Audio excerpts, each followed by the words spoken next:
आज के इस वीडियो में आप लोगों का स्वागत है आपके अपने ही YouTube channel you learn classes में। आज हम लोग उर्दू ग्रामर को पढ़ेंगे जो कि क्लास 10, क्लास 12 इसके अलावा कई एग्जाम के लिए महत्वपूर्ण है। तो आज हम लोग उर्दू ग्रामर पढ़ने वाले हैं। तो चलिए आज का क्लास का शुरुआत करते हैं। आज हम लोग जो पढ़ने वाले हैं इस्म के बारे में। किसके बारे में पढ़ेंगे हम लोग?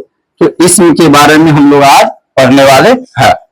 अब देखेंगे इस्म को ही हम लोग इंग्लिश में क्या कहते हैं? तो नाउन कहते हैं। इंग्लिश में हम लोग इस्म को क्या कहते हैं? तो नाउन कहते हैं। अब चलिए उर्दू में इस्म किसको कहते हैं उनके बारे में हम लोग थोड़ा सा जानने का प्रयास करते हैं। देखेंगे लिखा हुआ है दर्जेल इबारत को गौर से पढ़िए। मतलब कुछ नीचे जो लिखा हुआ इबारत है, नीचे जो लिखा हुआ पंक्ति है, लाइन है, इनको कह रहा है पढ़ने के लिए, जिससे हमको पता चले इस्म किसको कहते हैं। चलिए पढ़ते हैं। लिखा है हामिद, साहिद और मोहन दिल्ली का लाल किला देखने गए। इसमें कुछ नाम है, हामिद, साहिद और मोहन दिल्ली का लाल किला देखने गए। दिल्ली की तारीखी इमारतों में लाल किला, कुतुब मीनार, जामा मस्जिद और पुराना किला बहुत मशहूर है।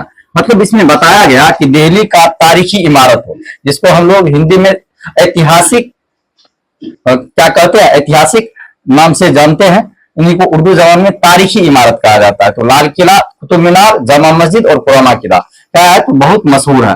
लाल किला मुगल बादशाह शाहजहां ने बनवाया था। लाल किला मुगल बादशाह शाहजहां ने बनवाया था। यह किला लाल पत्थर का बना हुआ। लाल किला जो है किस प्रकार के पत्थर से बना हुआ है? तो लाल पत्थर से बना हुआ। लाल किला को किसने बनवाया था? तो मुगल बादशाह ने बनवाया था। आगे है तीनों लड़कों ने टिकट खरीदे। कौन तीनों लड़के? ये जो हम नाम पढ़े थे, हामिद, साहिद और मोहन, ये तीनों लड़के क्या किए? टिकट खरीदे और किला के अंदर घुस गए। किले में कई इमारतें बनी हुई है। मतलब लाल किला के अंदर जब घुसते हैं तो उसमें कई इमारत और भी है। इमारत किनको कहते हैं? बिल्डिंग को हम लोग क्या कहते हैं? इमारत कहते हैं। लेकिन मोती मस्जिद की खूबसूरती की कोई जवाब नहीं है। किस चीज के बारे में बताया गया? मोती मस्जिद की खूबसूरती का कोई जवाब नहीं है। इसे देखकर लड़कों को बहुत खुशी हुई। किसको देखकर लड़के को बहुत खुशी हुई? तो मस्जिद को देखकर लड़के को बहुत खुशी हुई। अब देखेंगे यहाँ पर फोटो में दिखाया गया उन तीनों लड़कों को। उसके बाद यहाँ पर बतलाया गया है कि ये बादशाह शाहजहां है जिन्होंने क्या किए थे? ये लाल किला को बनवाए थे। उसके बाद यहाँ पर जो है इस फोटो में दिखाया गया है कुतुब मीनार को।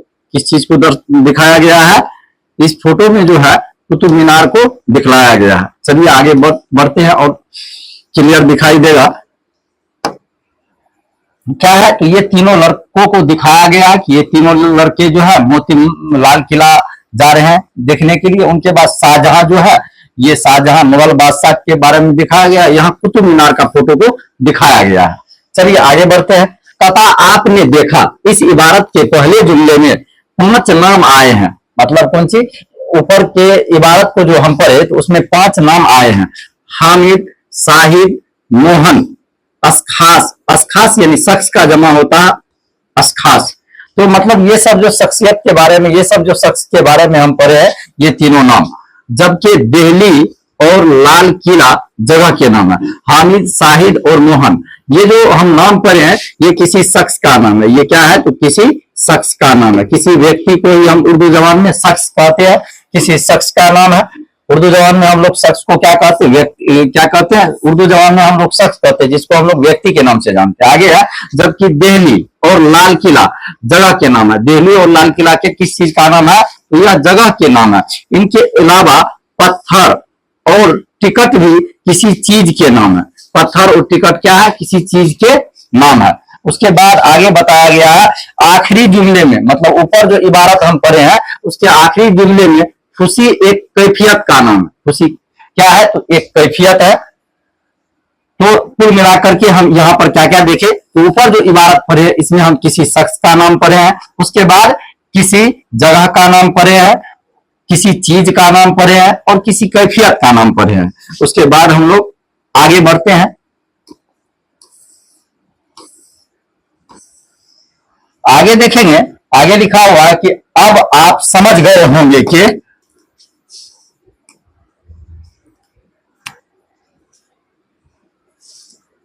अब आप समझ गए होंगे कि किसी शख्स, जगह, चीज और कैफियत के नाम को इस्म कहते हैं। मतलब हम लोग इस्म के बारे में क्या समझे, किसी शख्स, किसी जगह, किसी चीज और किसी कैफियत के नाम को हम लोग क्या कहते हैं, इस्म कहते हैं। शख्स मतलब किसी व्यक्ति, जगह जिनको हम लोग स्थान कहते हैं, चीज कोई वस्तु को कहते हैं, कैफियत वही खुशी गम ये सब कैफियत कहलाता है। तो किसी शख्स, किसी जगह, किसी चीज और किसी कैफियत के नाम को हम लोग क्या कहते हैं, तो इस्म कहते हैं।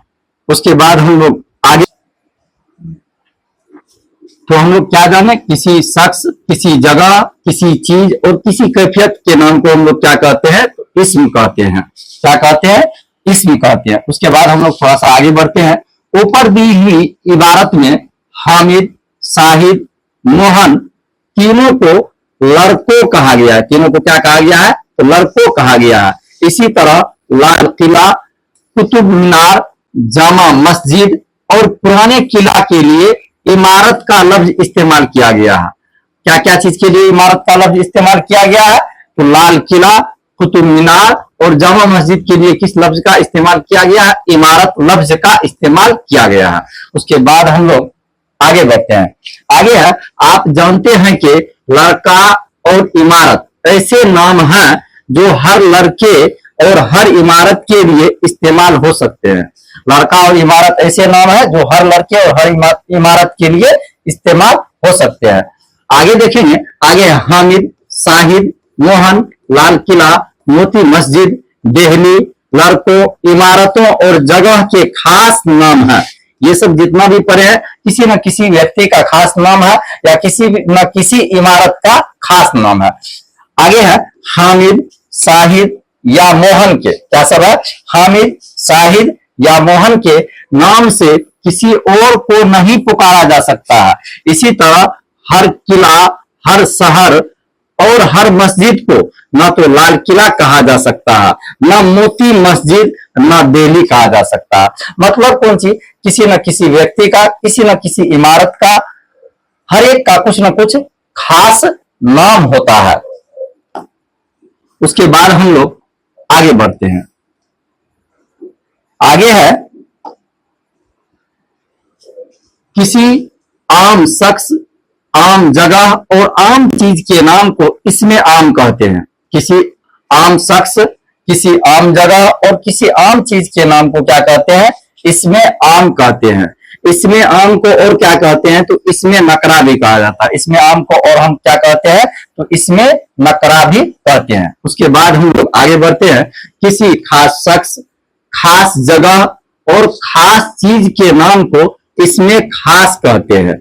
इसमें खास को इसमें मार्फा भी कहते हैं। इसमें खास को और क्या कहते हैं, इसमें मार्फा भी कहते हैं। मतलब देखेंगे कि इसमें को फिर आगे चल करके हम लोग को दो भागों में बताया गया है। एक बताया गया है इसमें आम, एक बताया गया है इसमें खास। जैसे हम लोग मिसाल के तौर पर यहां लिख देते हैं नदी, तो नदी से कौन सा नदी यह पता नहीं चलता है, तो इसको हम लोग इसमें आम कहेंगे। यदि यहीं पर हम लोग लिख दे गंगा, तो हम लोग यह समझते हैं किसी खास नदी का नाम गंगा है। हम लोग इसमें क्या समझे कि किसी खास नदी का क्या नाम है, तो गंगा। तो नदी हो जाएगा इसमें आम, जबकि गंगा हो जाएगा इसमें खास। इसमें आम को क्या कहते हैं, तो इसमें नकरा भी कहते हैं। उसके बाद इसमें मार्फा को, इसमें आम को, इसमें खास को क्या कहते हैं, तो इसमें खास को इसमें मार्फा कहते हैं। जैसे हम लोग मिसाल के तौर पर एक और लेते हैं मिसाल कि यहां लिखे साजिद, क्या लिखे, साजिद। तो हम लोग को इससे यह पता चला साजिद किसी खास व्यक्ति का नाम है, खास शख्स का नाम है। तो हम इसको कह सकते हैं इसमें खास या नहीं तो इसमें मारिफा।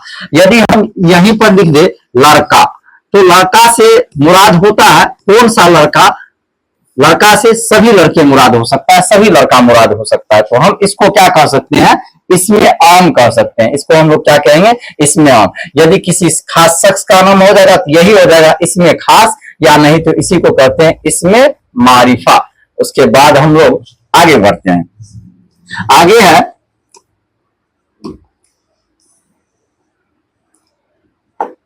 आगे है, दुनिया के हर शख्स को उसके नाम से पुकारा जाता है, लेकिन बाद लोग ऐसे भी हैं जिन्हें उनके असल नाम के अलावा दूसरे नाम खिताब या लकब से भी याद किया जाता है। किसी खिताब या लकब से भी याद किया जाता है। जैसे हम मिसाल के तौर पर नीचे दिया हुआ है कि नीचे दिए हुए जुमलों से यह बात आसानी से समझ में आ जाएगी। मतलब नीचे वाली बात को हम पढ़ेंगे तो इससे हमको समझ में आ जाएगी। जैसे यहाँ पर दिया हुआ है कि मौलाना अबुल कलाम आजाद, क्या दिया हुआ है? मौलाना अबुल कलाम आजाद। मौलाना अबुल कलाम आजाद का असल नाम जो था महीउद्दीन अहमद था। क्या नाम था? महीउद्दीन अहमद था, जबकि उनको मौलाना अबुल कलाम आजाद के नाम से लोग जानते हैं, जबकि असल नाम इनका क्या है? तो महीउद्दीन है। उसके बाद हम लोग थोड़ा सा आगे का मिसाल देखते हैं। सरोजनी नायडू को बुलबुले हिंद कहा जाता है, जबकि हम लोग सरोजनी नायडू कहते हैं, बुलबुले हिंद इनका यह क्या है? तो यह इनका खिताब है। बुलबुले हिंद क्या है? इनका यह खिताब है। जिनको हम लोग पुरस्कार कहते हैं, प्राइज पुरस्कार कहते हैं, उन्हीं को उर्दू जबान में खिताब कहा जाता है। जैसे आगे थोड़ा सा और एक मिसाल देखते हैं। सचिन तेंदुलकर को उनकी शानदार बल्लेबाजी के लिए मास्टर ब्लास्टर के नाम से जाना जाता है। किस नाम से जाना जाता है? मास्टर ब्लास्टर के नाम से जाना जाता है। उसके बाद थोड़ा सा हम लोग अगले मिसाल की ओर बढ़ते हैं। रघुपति शाह उर्दू अदब में फिराक गोरखपुरी के नाम से जाना जाता है। जैसे रघुपति शाह एक मुसन्निफकार है, लेखक है, उर्दू अदब में उनको किस नाम से जाना जाता है? तो फिराक गोरखपुरी के नाम से जाना जाता है। उसके बाद हम लोग थोड़ा सा आगे बढ़ते हैं। आगे है, हजरत ईसा अलैहिस्सलाम को इब्ने मरियम भी कहा जाता है। हजरत ईसा अलैहिस्सलाम को क्या कहा जाता है? इब्ने मरियम। मतलब कौन सी? मरियम का बेटा। हजरत ईसा अलैहिस्सलाम को इब्ने मरियम के नाम से भी जाना जाता है। उसके बाद हम लोग थोड़ा सा आगे बढ़ते हैं। इन जुमलों में सरोजिनी नायडू के लिए बुलबुले हिंद और सचिन तेंदुलकर के लिए मास्टर ब्लास्टर के नाम उनके लकब के तौर पर इस्तेमाल किया गया। उनके लकब के तौर पर, जैसे हम लोग सरोजिनी नायडू को बुलबुले हिंद कहते हैं, तो बुलबुले हिंद क्या हो गया? सरोजिनी नायडू का लकब हो गया। सचिन तेंदुलकर को हम लोग मास्टर ब्लास्टर के, तो सचिन तेंदुलकर का लकब क्या है? Master blaster. आगे है कि इसमें खास की एक किस्म, ये जो खिताब है, ये जो खिताब है, इन लकब से जो इनको पुकारा गया, तो यह लकब जो है किसका किस्म हो गया? इन सब लकब से जो पुकारा गया इन सब शख्स को, इन सब व्यक्तियों को, तो यह लकब जो है किनका किस्म है? तो इसमें मारिफा का किस्म है, इसमें खास का यह एक किस्म है। लकब किसका किस्म है? तो इसमें मारिफा का किस्म है। इसमें मारिफा को ही इसमें खास भी कहा जाता है। इसमें मारिफा को और क्या कहा जाता है? इसमें खास कहा जाता है। और इसमें मारिफा जो होते हैं इनके टोटल 7 किस्म है। इसमें मारिफा के कुल कितने किस्म होते हैं? तो 7 किस्म होते हैं। इसमें मारिफा के कुल कितने किस्म है? तो इसमें मारिफा के कुल 7 किस्म है। उसके बाद हम लोग आगे बढ़ते हैं। आगे देखेंगे, आगे है वह नाम जो किसी शख्स की खूबी या कमाल की वजह से, वह नाम जो किसी शख्स की खूबी या कमाल की वजह से मशहूर हो गया हो, उसे लकब कहते हैं। मतलब कोई ऐसा काम को अंजाम देते हैं जिसकी वजह से उनका नाम मशहूर हो गया है, तो उसी को क्या कहते हैं? हम लोग लकब कहते हैं। इसकी मजीद मिसालें हैं, मतलब इसका कुछ मिसाल दिया गया है। जैसे बाबाए उर्दू, मौलवी अब्दुल हक को हम लोग किस नाम से जानते हैं? बाबाए उर्दू के नाम से जानते हैं। तो मौलवी अब्दुल हक का जो है बाबाए उर्दू क्या है? तो लकब है। बाबाए उर्दू किनका लकब है? तो मौलवी अब्दुल हक का। उसके बाद हकीमुल उम्मत, अल्लामा इकबाल का लकब क्या है? तो हकीमुल उम्मत। उसके बाद जैसे हम लोग थोड़ा सा आगे बढ़ते हैं, शायरे इनकलाब, जोश मलिहाबादी का जो है लकब क्या है? तो शायरे इनकलाब है। जोश मलिहाबादी का लकब क्या है? तो शायरे इनकलाब है। तो जोश मलिहाबादी का लकब क्या हो गया? शायरे इनकलाब। उसके बाद हम लोग आगे देखेंगे खुदा-ए सुखन। खुदा-ए सुखन किनका लकब हो गया? तो मीर तकी मीर का लकब क्या है? खुदा-ए सुखन। उसके बाद हम लोग थोड़ा सा आगे बढ़ते हैं। मुसव्विरे गम जो है यह किनका लकब है? तो राशिदुल खैरी का लकब क्या है? तो मुसव्विरे गम है। खिताब भी इसमें खास की एक किस्म है। खिताब जिस प्रकार हम लोग लकब के बारे में पढ़े थे, लकब किसका किस्म है? तो लकब जो है क्या कहते हैं, इसमें मारिफा का किस्म है। उसी प्रकार खिताब भी किसका किस्म है, तो खिताब भी इसमें मारिफा का किस्म है। खिताब किसका किस्म है, इसमें मारिफा का किस्म है। क्योंकि हम बता चुके हैं कि इसमें मारिफा का कुल कितना किस्म है, तो 7 किस्म है। इसमें मारिफा का कुल कितना किस्म है, तो 7 किस्म है। उसके बाद हम लोग थोड़ा सा आगे बढ़ते हैं। वह नाम जो नुमाया खिदमत के लिए हुकूमत या किसी इदारा की तरफ से किसी शख्स को दिया जाए उसे खिताब कहते हैं। मतलब कौन चीज, कोई ऐसा कार्य को, ऐसा काम को अंजाम दिया जाता है जिससे हुकूमत यानी कि सरकार की तरफ से उसको दिया जाए, तो उसको हम लोग किस नाम से जानते हैं, खिताब के नाम से। मिसाल के तौर पर जैसे यहाँ बतलाया गया, मसलन भारत रत्न, पद्म भूषण, पद्म श्री, नजमुद्दौला, दबीरुल मलिक, खान बहादुर, शमसुल ओरमा, तखल्लुस भी इसमें खास की एक किस्म है। मतलब कौन चीज कि यहाँ पर जो बताया गया है खिताब के बारे में, तो खिताब क्या है, इसमें मारिफा का ही एक किस्म है। इसमें क्या कहते हैं, खिताब के किनको कहते हैं, खिताब जो पुरस्कार सरकार की जानिब से दी जाती है उनको क्या कहते हैं, हुकूमत के जानिब से दी जाती है, उनको हम लोग खिताब कहते हैं। खिताब जैसे हम लोग भारत रत्न क्या है, तो खिताब है जिनको पुरस्कार कहते हैं। पद्म भूषण, पद्म श्री, नजमुद्दौला, दबीरुल मलिक, खान बहादुर, शमसुल ओरमा, तखल्लुस, ये सब किनका किस्म है, तो इसमें खास को हम लोग क्या कहते हैं, इसमें मारिफा। तो क्या कहते हैं, खिताब किनका किस्म है, तो खिताब जो है इसमें मारिफा का किस्म है। उसके बाद हम लोग आगे बढ़ते हैं। आगे है, अक्सर शायरों का अपने नाम के अलावा एक और नाम भी होता है। अक्सर जो शायर है उस शायर का अपने नाम के अलावा एक नाम और होता है जिसे अपनी शायरी में इस्तेमाल करता है। जिस नाम का इस्तेमाल शायर किस में करता है, अपने शायरी में इस्तेमाल करता है। इसी तरह के नाम को तखल्लुस कहते हैं। शायर जो अपना नाम शायरी में इस्तेमाल करता है उसको क्या कहते हैं, तो उसको हम लोग तखल्लुस कहते हैं। क्या कहते हैं, तखल्लुस। जैसे ख्वाजा मीर का तखल्लुस दर्द है। ख्वाजा मीर का तखल्लुस क्या है, दर्द है। शेख मोहम्मद इब्राहिम का तखल्लुस जोक है। और अल्ताफ हुसैन का तखल्लुस हाली है। तो यहाँ पर दर्द किनका तखल्लुस है, ख्वाजा मीर का। शेख क्या कहते हैं, जोक किसका तखल्लुस है, तो शेख मोहम्मद इब्राहिम का। उसके बाद हाली किसका तखल्लुस है, तो ख्वाजा अल्ताफ हुसैन का तखल्लुस क्या है, तो हाली है। आपने ऊपर लिखे हुए जुमले में इब्ने मरियम पढ़ा। हजरत ईसा अलैहिस्सलाम को उनकी वालिदा के नाम की मुनासिबत से इब्ने मरियम यानी मरियम का बेटा कहा जाता है। इब्ने मरियम का क्या माने हो गया, तो मरियम का बेटा कहा जाता है। तो ऊपर जो हम लोग पढ़े तखल्लुस, तो तखल्लुस भी किनका किस्म है, तखल्लुस भी इसमें मारिफा का किस्म है। तखल्लुस किनका किस्म है, तो इसमें मारिफा यानी इसमें खास का ही किस्म है। तो तखल्लुस जो होता है, तखल्लुस शायर अपने छोटे से नाम शायरी में जो इस्तेमाल करते हैं उनको क्या कहते हैं, तो उनको तखल्लुस कहते हैं। लेकिन आगे हम लोग क्या देखें, हजरत ईसा अलैहिस्सलाम को वालिदा के नाम के मुनासिबत से इब्ने मरियम यानी मरियम का बेटा कहा जाता है। वतन, माँ बाप और खानदान के ताल्लुक से जो नाम मशहूर हो जाते हैं उन्हें कुनियत कहते हैं। मतलब वतन, माँ बाप के ताल्लुक से जो नाम मशहूर हो जाते हैं उसको हम लोग क्या कहते हैं, तो उसको हम लोग कुनियत कहते हैं। उसको हम लोग क्या कहते हैं, कुनियत कहते हैं। जैसे मिसाल के तौर पर हम लोग देख लिए इब्ने मरियम, मरियम का बेटा, तो इब्ने मरियम किनका मिसाल है, तो इब्ने मरियम कुनियत का मिसाल है। आगे चलते हैं। यह इसमें खास की एक किस्म है।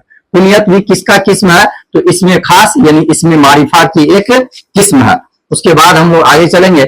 इसमें खास की तरह इसमें आम की भी किस्में हैं। जिस प्रकार हम लोग इसमें खास यानी इसमें मारिफा की कुछ किस्म को पढ़े, उसी प्रकार इसमें आम की भी कुछ किस्में हैं। इन किस्मों को समझने के लिए नीचे दी हुई इबारत को पढ़िए। मतलब कौन सी, इसमें आम जो है, इसमें आम या इसमें नकरा, इसमें आम या इसी का दूसरा नाम हम लोग क्या पढ़े, तो इसमें नकरा। इसमें आम या इसमें नकरा का भी कुछ किस्म है, उनके लिए कुछ इबारत को दिया गया है, इनको पढ़कर देखते हैं। हामिद ने अपनी बेटी से लोटा मांगा। क्या मांगा, लोटा मांगा। वह लुटिया ले आई।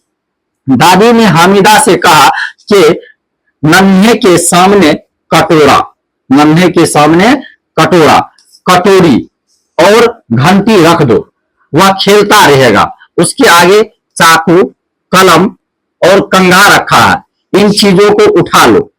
दादा ने नन्हे को बहलाने के लिए म्याऊ म्याऊ म्याऊ म्याऊ बुरबुम और कुकरू वगैरह की आवाजें निकाली। दादी ने हमीदा से पूछा, दोपहर हो गई, जैनब अब तक स्कूल से घर नहीं आई, वह सुबह से भूखी प्यासी होगी। उसके बाद हम लोग आगे बढ़ते हैं।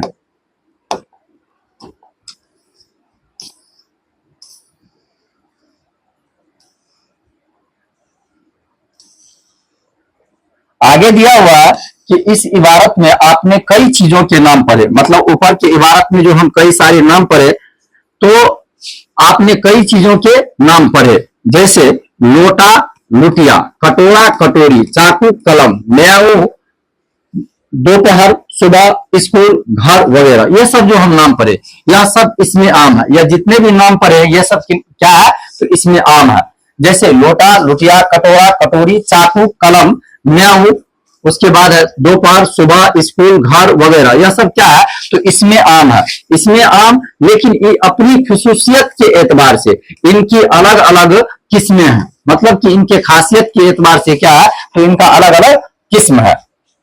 जैसे आगे बढ़ते हैं, वह लफ्ज जो किसी चीज को बड़ा या भारी भरकम करके जाहिर करे उसे इसमें मुकब्बर कहते हैं। जो चीज किसी चीज को भारी या भरकम करके जाहिर करता है, बतलाता है, उसे हम लोग क्या कहते हैं, तो इसमें मुकब्बर कहते हैं। उसको हम लोग किस नाम से जानते हैं, तो इसमें मुकब्बर के नाम से जानते हैं। जैसे लुटिया से लोटा, लुटिया से लोटा, लुटिया छोटा, छोटे वाले को हम लोग लुटिया कहेंगे, और जबकि बड़े वाले को हम लोग क्या कहते हैं, लोटा कहते हैं। बड़े वाले को हम लोग क्या कहते हैं, लोटा कहते हैं। मतलब छोटा चीज से बड़ा चीज की तरफ बतलाया जा रहा है, जाहिर कर रहा है, तो इनको हम लोग क्या कहते हैं, इसमें मुकब्बर। लुटिया छोटा हो गया, लोटा बड़ा हो गया। जैसे तेली से क्या कहते हैं, पतेली से पतेला, पतेली छोटे वाले को कहते हैं, पतेला बड़े वाले को। कटोरी से कटोरा, कटोरी से कटोरा, कटोरी छोटा वाले को कहते हैं, कटोरा उससे बड़े वाले को कहते हैं। उसके बाद घंटी से घंटा, घंटी छोटे वाले को कहते हैं, घंटा उससे बड़े वाले को कहते हैं। तो मतलब बड़ा चीज भारी भरकम करके जो जाहिर करता है उसको क्या कहते हैं, इसमें मुकब्बर कहते हैं। उसको हम लोग किस नाम से जानते हैं, तो इसमें मुकब्बर के नाम से हम लोग जानते हैं। उसके बाद हम लोग आगे बढ़ते हैं। आगे है, वह लफ्ज जो किसी चीज को छोटा करके जाहिर करे उसे इसमें मुसग्गर कहते हैं। ऊपर हम लोग पढ़े बड़ा करके जाहिर करता है तो उसको इसमें मुकब्बर कहते थे, लेकिन जब छोटा करके जाहिर करता है तो उसको हम लोग क्या कहते हैं, इसमें मुसग्गर कहते हैं। जैसे संदूक से संदूकचा, संदूक बड़ा वाले को कहते हैं, बड़े वाले को क्या कहेंगे, संदूक। छोटे वाले को हम लोग क्या कहते हैं, संदूकचा। उसके बाद जैसे है बाग से बागीचा, बाग से बागीचा, बाग बहुत सारे पेड़ पौधा लगा हुआ है तो उनको हम लोग बाग के नाम से जानेंगे। बागीचा 2 4 5 10 पेड़ पौधे लगे हुए तो उनको हम लोग बागीचा कह सकते हैं। जैसे किताब, किताब से किताबचा, किताब मतलब कौन सी, बड़े किताब को हम लोग किताब कहेंगे। जैसे छोटी सी किताब जिनको हम पॉकेट में भी रख सकते हैं तो उसको हम लोग क्या किस नाम से जानते हैं, किताबचा के नाम से, उसको क्या कहते हैं, किताबचा। मतलब कि जो छोटा चीज को छोटा करके जाहिर करे किसी लफ्ज को उसको इसमें मुसग्गर, और जो बड़ा करके जाहिर करे उसको इसमें मुकब्बर।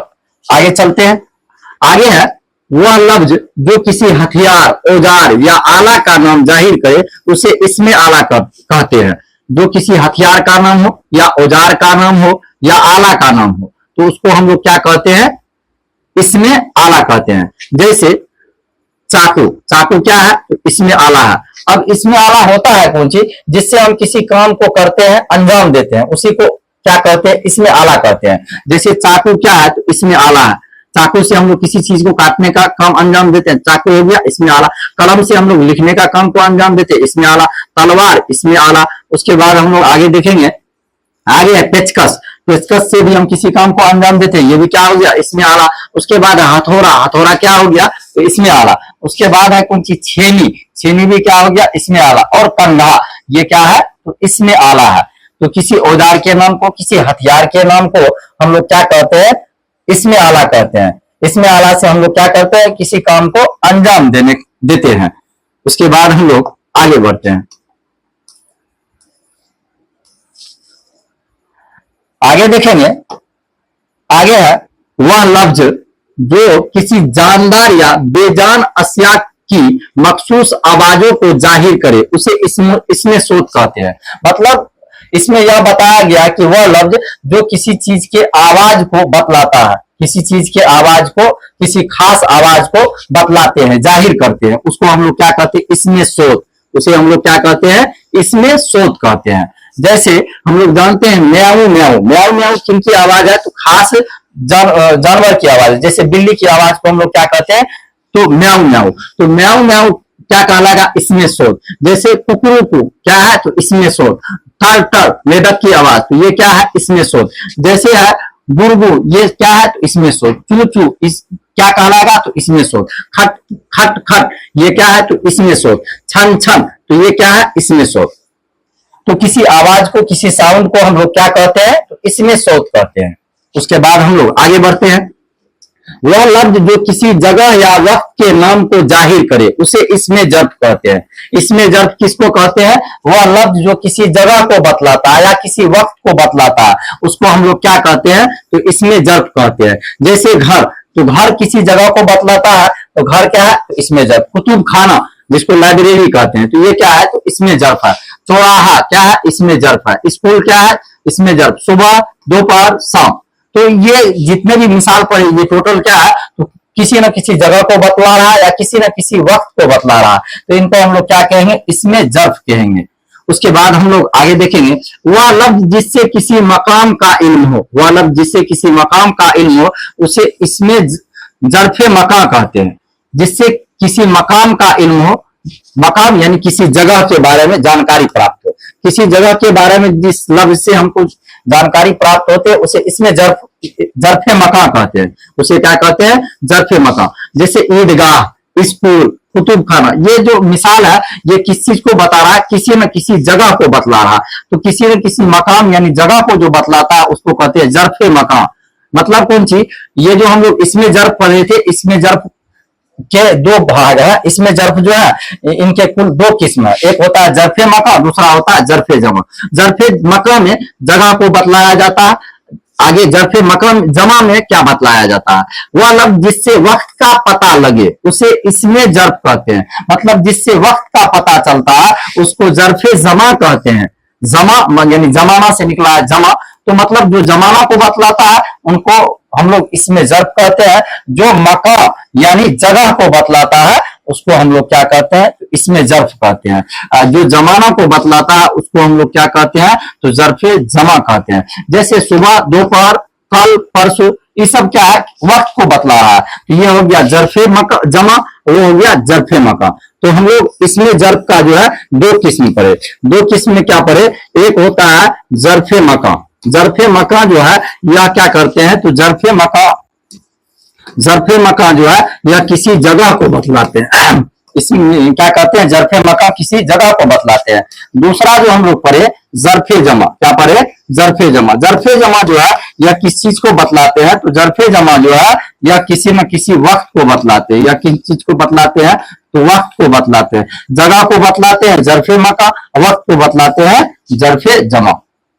तो आज हम लोग ये सब जो पढ़े क्या कहते हैं, जर्फे मका जर्फे जमा, ये सब किनका किस्म है, तो ये सब इसमें नकरा, इसमें नकरा का किस्म है। इसमें नकरा को ही हम लोग क्या कहते हैं, तो इसमें आम कहते हैं। इसमें नकरा को हम लोग क्या कहते हैं, तो इसमें आम कहते हैं। तो आज हम लोग इसम के बारे में पढ़े हैं। तो इसम के बारे में थोड़ा सा और जानकारी और थोड़ा सा पढ़ लेते हैं। जैसे आपको पूछा जाए कि इसम का माने के एतबार से कितनी किस्म है, इसम का माने के एतबार से, इसम का माने के एतबार से, माने के एतबार से कितनी किस्म है, इसम का माने के एतबार से कितनी किस्म है।